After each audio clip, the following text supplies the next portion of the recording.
ஆண்டவரும் இரட்சகருமாய இயேசு கிறிஸ்துவுக்கு மிகவும் பிரியமானவர்களே, இன்றைக்கு நாம் பார்க்கக்கூடிய இந்த செய்திக்கு தலைப்பானது, நான் பயப்படும் நாளில் உம்மை நம்புவேன். நான் பயப்படும் நாளில் கர்த்தரை நம்புவேன். 56வது அதிகாரத்திலே 3வது வசனம் நான் சொல்லுகிறேன், வாசிக்கிறேன், கேளுங்க. நான் பயப்படுகிற நாளில் உம்மை நம்புவேன். இங்கே இந்த சங்கீதத்தை பாடிய தாவீது சொல்கிறார், நான் பயப்படுகிற நாளில் உம்மை நம்புவேன். இந்த சங்கீதம் எழுதப்பட்ட பின்னணியை பார்த்தீங்கன்னா, பெலிஸ்தியர் காத்தூரில் அவரை தாவீதை பிடித்து வைத்திருந்த அந்த நேரத்திலே அவர் பாடின இந்த சங்கீதம் தான் 56வது சங்கீதம். பாருங்க, ஒரு எதிரியுடைய கையிலே அவர் சிக்கி இருக்கிறார். எதிரிடத்திலே மாட்டியிருக்கிற அந்த நேரத்தில் அவர் சொல்கிறாரு, நான் பயப்படும் நாளில், இந்த பயப்படுகிற இந்த நாளில் நான் உம்மை நம்புவேன் என்று இங்கே இந்த சங்கீதத்தில் தாவீது சொல்கிறதை பார்க்கிறோம். எனக்கு அன்பானவர்களே, நாமும் நம்முடைய வாழ்க்கையில் பல பிரச்சனைகளை குறித்து பயப்படுகிறோம், பல சூழ்நிலையை பார்த்து பயப்படுகிறோம். ஆனால் இங்கே தாவீது சொல்கிறார், நான் உம்மை நம்புவேன். கர்த்தரை பார்த்து சொல்கிறார். அதுபோல தான் நாமும் நம்முடைய வாழ்க்கையில் பயப்படுத்துகிற காரியங்கள் வரும்போது கர்த்தரை நம்ப வேண்டும். இங்கே தாவீதை பாருங்க, அந்த 56வது சங்கீதத்தில் 3வது வசனத்தில் சொல்கிறாரு, நான் தேவனுக்கு முன்பாக ஜீவனுள்ளவருடைய வெளிச்சத்திலே நடக்கும்படி நீர் என் ஆத்மாவை மரணத்துக்கும் என் கால்களை இடலுக்கும் தப்புயாதிருப்பீரோ.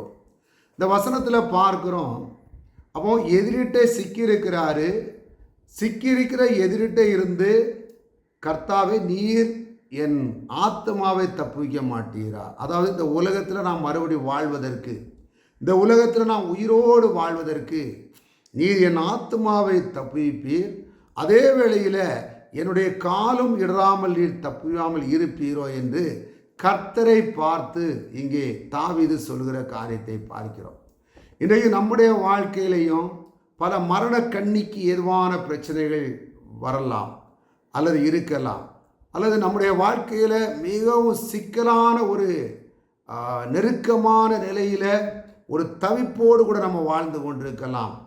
பல நோய் காரியமாக இருக்கட்டும், அல்லது ஏதாவது பொருளாதார ரீதியாக இருக்கட்டும், இல்லை ஏதாவது ஒரு பிரச்சனைகள் நம்மை பயப்படுத்தி, அதுவும் சில வேளைகளில் மரணத்துக்கு ஏதுவான அந்த சூழ்நிலையை உருவாக்கக்கூடிய காரியங்களாக கூட இருக்கலாம். ஆனால் தாவீது பாருங்க, கர்த்தரை நம்பினார். அவர் எதிரியுடைய கையில் தான் இருந்தார், ஆனாலும் கர்த்தர் என்னை காத்து கொள்வார் என்று அவர் நம்பினார். பாருங்க, அதுபோல தான் எனக்கு அன்பார்களே, நாமும் கர்த்தர் நம்மை காத்து கொள்வார், கர்த்தர் நம்மை பாதுகாத்து கொள்வார், கர்த்தர் நம்முடைய சூழ்நிலையை மாற்றுவார், கர்த்தர் நம்ம எந்த காரியத்துக்கு பயப்படுகிறோமோ அதிலிருந்து மாற்றுவார் என்ற நம்பிக்கை நம்ம வாழ்க்கையில் வேண்டும். பாருங்க, அப்போ பாருங்க, பயப்படுற நாளில் கர்த்தரை நம்புகிறார்.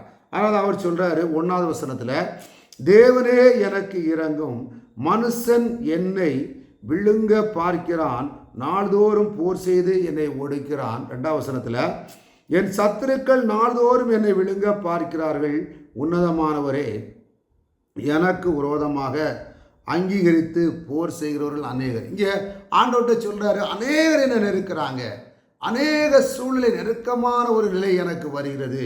ஆனால் அவர் தொடங்கும் போது என்ன சொல்றாரு 1வது வசனத்தில், தேவனே எனக்கு இரங்கும், மனுஷன் என்னை விழுங்க பார்க்கிறார்.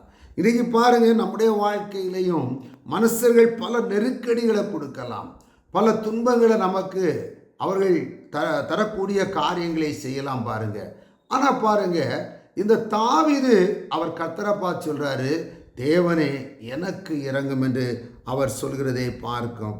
பாருங்க, அப்போ கர்த்தரை நம்ம சார்ந்து வாழும்போது, கர்த்தரை நம்ம எதிர்பார்த்து வாழும்போது, நம்ம பயப்படுகிற அந்த வேளையிலும் கர்த்தரை நாம் நம்பும்போது அந்த நம்பிக்கைக்கு நிச்சயமாக கர்த்தர் பதில் தருகிறவராகவே இருக்கிறார்.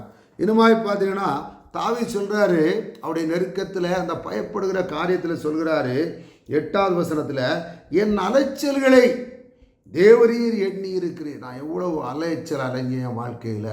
இன்றைக்கி நாமும் நம்முடைய வாழ்க்கையில் நினைக்கலாம், எவ்வளோ அலைகிறோம், எவ்வளோ சூழ்நிலை அப்படின்னு நினைக்கலாம். என் கண்ணீரை உம்முடைய துருத்திலே வையும், அவைகள் உம்முடைய கணக்கிலோ இருக்கிறது. பாருங்கள், பிரச்சனை, சூழ்நிலை, அலைச்சலான காரியங்கள் வருகிற வேளையில் நம்ம பயப்படுகிறோம் பாருங்கள். அந்த பயத்தில் நம்ம கண்ணீர் கூட விழுகிறோம் பாருங்கள். ஆனால் தாவீது சொல்கிறாரு, என் கண்ணீரெல்லாம் உம்முடைய கணக்கில் இருக்கிறது பாருங்கள் என்று கர்த்தரிடத்தில் அவர் முறையிடுகிறதை பார்க்கிறோம். கர்த்தரிடத்தில் அவர் பதிலை எதிர்பார்க்கிறதை பார்க்கிறோம். இந்த பிரச்சனையில் இருந்து, இந்த சூழ்நிலையில் இருந்து நான் விடுதலை பெற வேண்டும் என்றால் என் கர்த்தரால் மட்டும்தான் முடியும் என்ற நம்பிக்கையோடு கூட தான் அவர் சொன்னார், நான் பயப்படுகிற நாளில் நான் கர்த்தரை நம்புவேன். அப்போ பாருங்கள், நம்ம கர்த்தரை நம்பும்போது அந்த பயப்படுத்துகிற காரியத்தை கர்த்தர் நிச்சயமாக மாற்ற வல்லவராக இருக்கிறார். நீங்கள் பாருங்கள், சங்கீதம் அதே 56வது அதிகாரத்தில் பாருங்கள், 56வது அதிகாரத்தில் அந்த 4வது வசனம், தேவனை முன்னிட்டு அவருடைய வார்த்தையை புகழுவேன், தேவனை நம்பியிருக்கிறேன், நான் பயப்படேன், மாம்சமானவன் எனக்கு என்ன செய்வான். இப்போ முதலாவது சொன்னார், ஆண்டவரே எனக்கு இறங்கும்னு சொன்னார். ரெண்டாவது சொல்கிறாரு, தேவனை முன்னிட்டு அவருடைய வார்த்தையை புகழுவேன். ஆண்டோடைய வார்த்தையை நான் புகழ்கிறவனாக இருக்கிறேன்.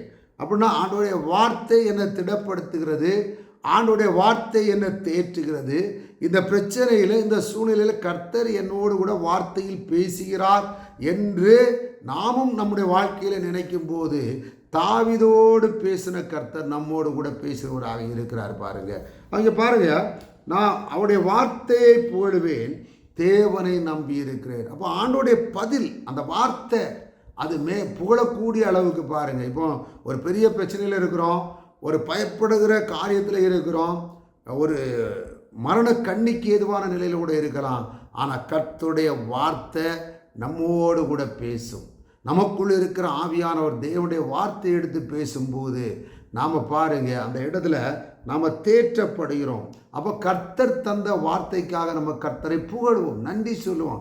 ஆண்டவரே, இந்த திடப்படுத்துகிற அந்த வார்த்தையை தந்தீரே, உமக்கு நன்றி என்று நாமும் நம்முடைய வாழ்க்கையில் சொல்கிறது உண்டு. அதான் தாவீது சொல்கிறார், அவருடைய வார்த்தையை புகழ்வேன். ஏன்னா நான் பாருங்கள், தேவனை நம்பி இருக்கிறேன், என் நம்பிக்கை எல்லாம் தேவன் தான், நான் பயப்பட மாட்டேன். அப்போது நான் கர்த்தரை நம்புகிறேன், நான் பயப்பட வேண்டிய அவசியம் இல்லை. ஏன்னா மனுஷன் எனக்கு என்ன செய்வான் அப்படின்னு சொல்லியிருக்கிறார் இந்த வசனத்தில். அப்போ நல்லா பாருங்கள், கர்த்தரை ஒரு மனுஷன் உண்மையாக நம்பி கர்த்தரிடத்தில் இறங்கும் என்று கேட்கும்போது, கர்த்தருடைய வார்த்தைக்கு செவி கொடுக்கும்போது, அவருடைய வார்த்தை வரும்போது அதை ஏற்றுக்கொண்டு வாழும்போது, அந்த வருகிற வார்த்தையினுடைய ஒரு மேன்மை, அந்த வார்த்தை நம்ம எப்படி திடப்படுத்துதுன்னா மனுஷன் நமக்கு எதுவுமே செய்ய முடியாது. ஆகவே எனக்கு அன்பானவர்களே, நம்முடைய வாழ்க்கையில் வருகிற பிரச்சனைகளுக்கு, நம்முடைய வாழ்க்கையில் இருக்கிற நெருக்கடிகளுக்கு நாம் கர்த்தரை நம்பணும். நாம் கர்த்தரை நம்பினா, கர்த்தரிடத்தில் நம்முடைய அந்த தேவையான அந்த காரியத்தை எடுத்து சொல்லும்போது, அந்த சூழ்நிலையை சொல்லும்போது கர்த்தர் வார்த்தையின் மூலம் நம்மோடு கூட பேசுவார். அந்த வார்த்தையோடு கூட நம்மோடு பேசும்போது நாம் பாருங்கள், நமக்கு ஒரு எண்ணம் வரும், எந்த மாம்சமான, அதாவது உலகத்தில் உள்ள எந்த மனுஷன் நமக்கு ஒன்றுமே செய்ய முடியாது. அப்போ நாம் பயப்படேன் அப்படின்னா எனக்கு நாம் திடனாக இருக்க முடியும். பாருங்கள், நம்ம தைரியமாக இருக்க முடியும். கர்த்தருடைய வார்த்தை நம்மை திடப்படுத்தும். கர்த்தர் பேசுகிற வார்த்தை நம்மை திடப்படுத்தும். அது எப்படி திடப்படுத்துது? வேறு எந்த மனுஷனும் ஒன்றுமே செய்ய முடியாது. அதுதான் பாருங்கள், அதே இதில் தான் அந்த 9வது வசனத்தில் அவர் சொல்கிறார் பாருங்கள், நான் உம்மை நோக்கி கூப்பிடும் நாளில் என் சத்துருக்கள் பின்னிட்டு திரும்புவார்கள். அப்போ இவர் நம்பிக்கை என்னது? அவரை கூப்பிடுறோம், அவர் வார்த்தையோடு பேசுகிறார். அப்போ நம்மளை யாரும் என்ன செய்ய முடியாது? ஒன்றும் செய்ய முடியாது. அதே வேளையில் இந்த வசனத்தில் சொல்கிறாரு, நான் உம்மை நோக்கி கூப்பிடும் நாளில் என் சத்துருக்கள் பின்னிட்டு திரும்புவார்கள். அப்போது தாவீது கூப்பிட்ட நாளில் சத்துருக்கள் எப்படி திரும்புவாங்க? கர்த்தரே அவர்களை துரத்துகிறார், கர்த்தரே அவர்கள் பின்னிட்டு ஓடுவதற்கான வழியை உருவாக்கி கொடுக்கிறார். அதுபோல தான் நம்முடைய வாழ்க்கையில் நாம் கர்த்தரை நோக்கி, அதாவது பயப்படக்கூடிய அந்த காரியங்கள் வருகிற காலங்களெல்லாம் கர்த்தரை நோக்கி கூப்பிடணும். பாருங்க, கர்த்தரிடத்தில் செபிக்கணும், கர்த்தரிடத்தில் மன்றாட்ட வைக்கணும். கர்த்தரிடத்தில் செபிக்கும் போது பாருங்க, அதான் சொல்றாரு, என் சத்துருக்கள் பின்னிட்டு திரும்புவார்கள். அப்போ நாம கர்த்தரிடத்தில் செபிக்கும் போது நமக்கு விரோதமாக நம்ம பயப்படுத்துகிற காரியம், அது எந்த காரியமாக இருந்தாலும் அல்லது மனுஷர்கள் பயன்படுத்தினாலும் எல்லாம் மனுஷனும் பின்னிட்டு ஓடுவான். அந்த காரியமும் நம் பக்கம் அணுகாமல் அது பின்னோக்கி போகிறதை நம்மால் அந்த ஆசீர்வாதத்தின் மூலம் காண முடியும். பாருங்க, தொடர்ந்து அவர் சொல்றார், தேவன் என் பட்சத்தில் இருக்கிறார் என்பதை நான் அறிவேன். எவ்வளோ விசுவாசம் பாருங்க. அப்போ அந்த செபிக்கும்போது சத்துருக்கள் விலகி போகும்போது அல்லது செபத்தினால நமக்கு அந்த பயமான காரியம் மாறும்போது நம்ம வாழ்க்கையில் பாருங்க, அந்த ஆண்டவர் நம்ம பக்கத்தில் இருக்கிறார் என்பதை உணர்ந்து கொள்ள முடியும். அப்போ எனக்கு அன்பானவர்களே, நாம் இன்றைக்கு பயப்படுகிறோம், நிறையா பிரச்சனைகளை பார்த்து பயப்படுறோம் பாருங்க. ஆனால் அந்த பயத்தை எல்லாம் மாற்ற வல்லவர் நம்முடைய கர்த்தர் தான். அல்லேலூயா. அது எப்பேற்பட்ட பயமாக இருக்கலாம், எப்பேற்பட்ட பயத்தை தருகிற மரண கண்ணிக்கு ஏதுவான பயப்படுகிற சூழ்நிலையாக இருக்கலாம். ஆனால் எப்படிப்பட்ட சூழ்நிலையாக இருந்தாலும் நாம் கர்த்தரிடத்தில் எங்களுக்கு இறங்கும்னு சொல்லும்போது, நாம் கர்த்தரை நோக்கி கூப்பிடும்போது, நம்ம கர்த்தரை நோக்கி கூப்பிடுகிற அந்த நாட்களிலேயே நிச்சயம் கர்த்தர் வார்த்தையால் நம்மோடு கூட பேசுகிறது மட்டுமல்ல, அவருடைய கிரியையாலே சத்துருக்களை துரத்துகிறார். அவருடைய கிரியையினாலே சத்துருக்களை பின்னிட்டு ஓட வைக்கிறார். அவருடைய கிரியையினாலே நம்முடைய வாழ்க்கையில் பயப்படுத்துகிற காரியங்களை அவர் மாற்ற வல்லவராக இருக்கிறார். அதனால தான் தாவீது சங்கீதம் 16வது அதிகாரத்தில் அங்கே 8வது வசனத்திலே பாருங்க, கர்த்தரை எப்பொழுதும் எனக்கு முன்பாக வைத்திருக்கிறேன். ஏதோ நமக்கு பிரச்சனை வரும்போது மட்டும் நம்ம கர்த்தரை தேடுறவர்களாக இருக்கக்கூடாது. எப்பவும் என் கர்த்தர் என்னோடு கூட இருக்கிறார் என்ற சிந்தை வேண்டும். பாருங்க, அப்போ பாருங்க, கர்த்தரை எப்பொழுதும் எனக்கு முன்பாக வைத்திருக்கிறேன், அவர் என் வலது பரிசத்தில் இருக்கிறபடினால நான் அசைக்கப்படுவதில்லை. இதையும் தாவீது சொல்லி வைத்திருக்கிறார். அவர் எனக்கு அன்பான என்ன சூழ்நிலை வந்தாலும் நாம் கர்த்தரை நம்பணும், நம்ம பயப்பட வேண்டிய அவசியம் இல்லை. கர்த்தர் நம்ம வலது பரிசத்தில் எப்பவும் வைத்துக்கிடணும். நம்மோடு கூட கர்த்தர் இருக்கிறார் என்ற அந்த விசுவாசம் நமக்குள்ளே எப்பவும் இருக்கணும். அந்த விசுவாசத்தோடு கூட நம்ம வாழும்போது நம்மை பயப்படுத்துகிற மனிதர்களாக இருக்கட்டும், நம்மை பயப்படுத்துகிற சூழ்நிலையாக இருக்கட்டும், நம்ம பயப்படுத்துகிற எந்த காரியமாக இருக்கட்டும், அதை கர்த்தரே மாற்றுவார். நமக்கு ஒரு சமானத்தை தருவார், நம்முடைய வாழ்க்கையில் ஒரு சந்தோஷத்தை தருவார். கர்த்தர் இந்த வார்த்தை மூலம் நம்மை தேற்றுவாராக. ஆமென். God bless you.